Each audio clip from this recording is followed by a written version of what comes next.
Okay, y'all.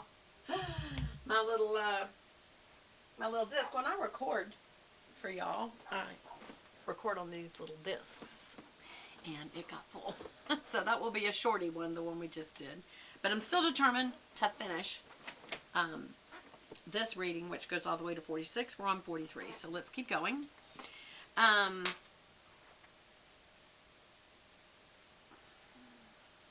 was I?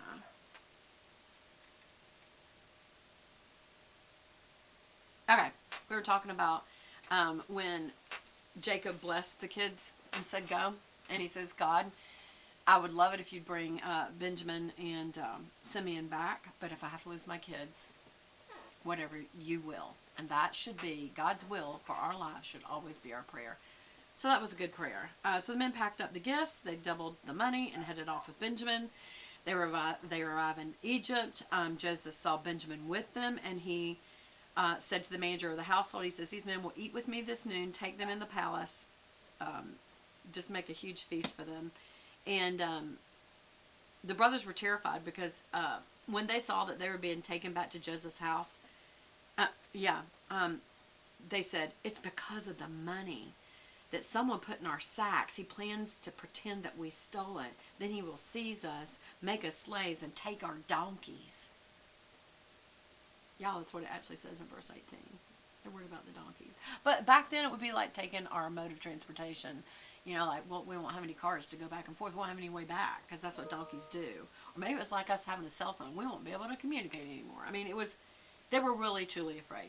They thought that they'd been set up, and that he was actually setting them up again right now. That this was how he planned to have it all culminate. So the brothers approached the master of the house, of Joseph's household, and they told him about it. That they said, we have no idea who put the money in our sacks. And the household manager said, relax. Don't be afraid. Your God, the God of your father, must have put this treasure in your sacks, because you see, I've already been paid. Who would have figured on that they're noting their God? He's noting their God. That doesn't mean he believed in it. He just believes in their God for them. It makes you wonder if he ever eventually, you hope, this guy eventually turns around and believes in God. The God. Not some of their little idols gods. Because in Egypt there was lots of them. So there was a lot of pagan worship going on around this family, y'all. So don't think this is the only family. There's plenty of life going on. So he told him relax, and he released Simeon. And the manager then led the men into Joseph's palace. He gave them water to wash their feet and provided for their donkeys. It's like they told them they could take a bath and shower, and gave them some gasoline for the car. And that's what I would say our relation to this would be. And he also said, by the way, he wants to eat with y'all tonight. So they prepared for Joseph's arrival at noon. Noon's dinner over there? Okay. Anyway, so Joseph came home, and he said, how's your father? And they said, well, he's alive and well. And they bowed low again.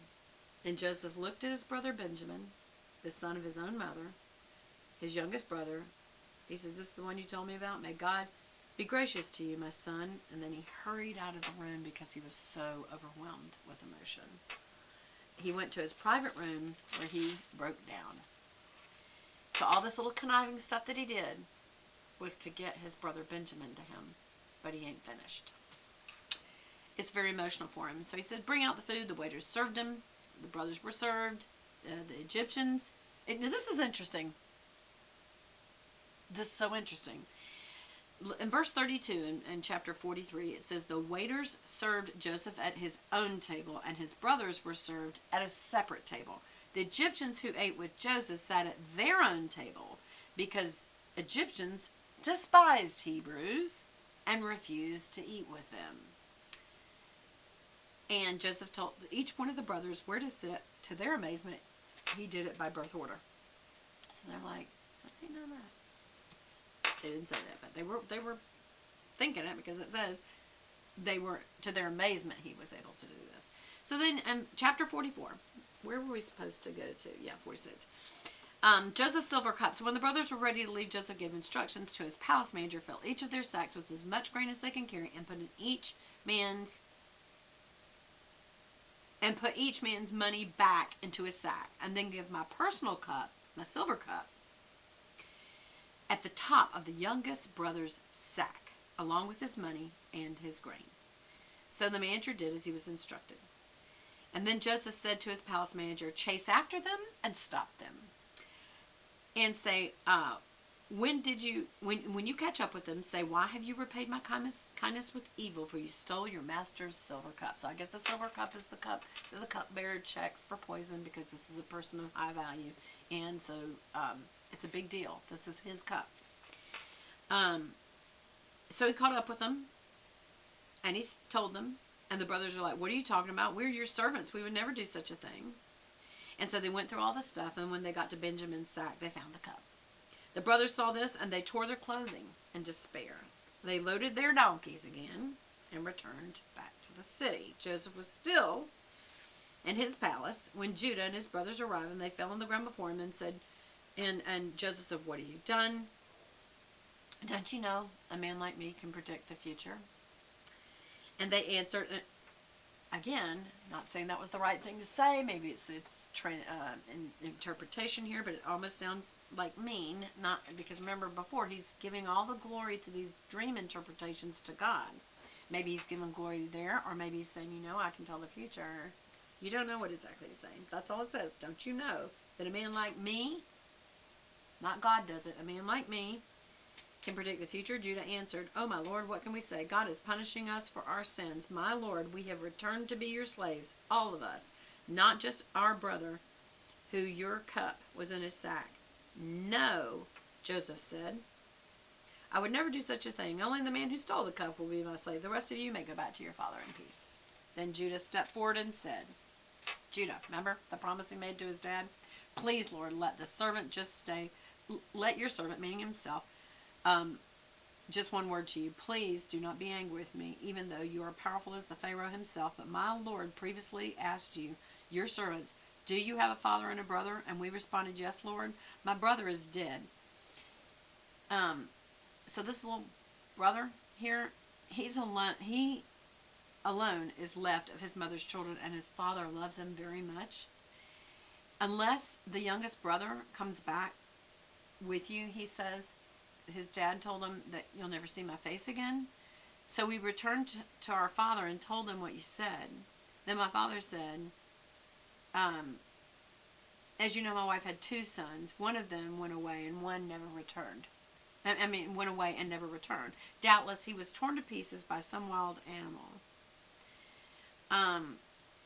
So if you now take this brother away, if you take Benjamin away, this grieving white-haired man will be sent to his grave.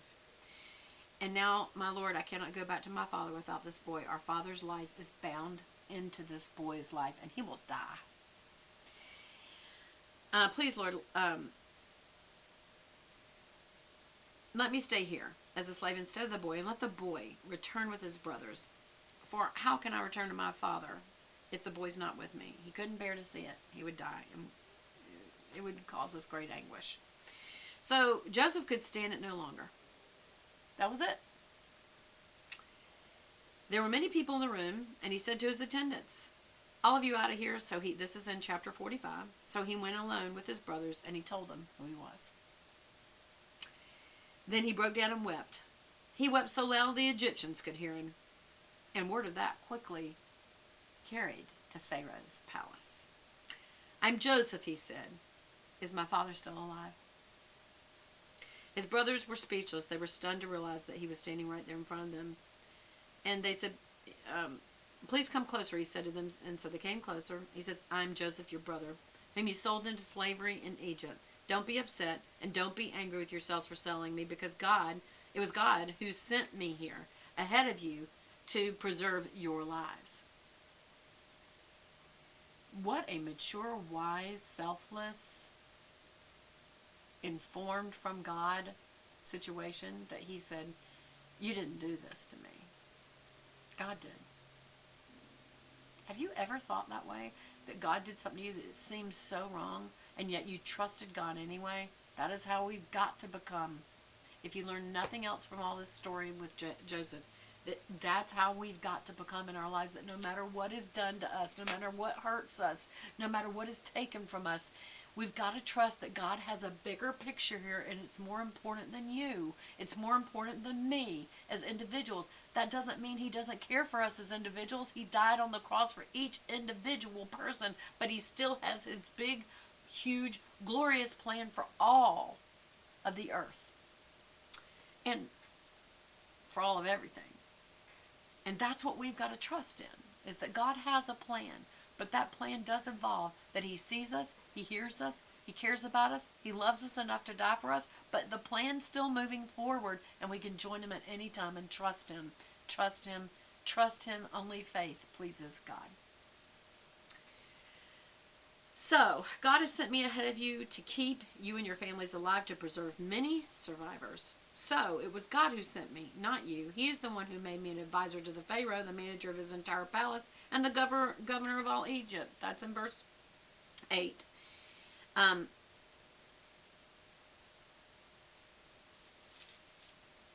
It was God who made me master over all the land of Egypt.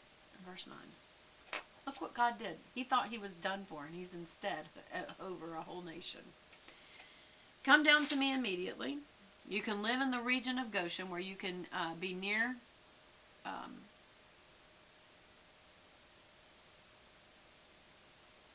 I'm missing something. Where's the daddy? Does that happen later? Yes. Okay.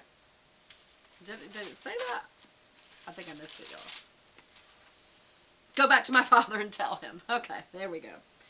This is what your son said. God made me the master over all of Egypt. Come to me immediately, and you can live in the land of Goshen, and you can be with all your children and grandchildren, your flocks and your herds, and everything you own. I will take care of you.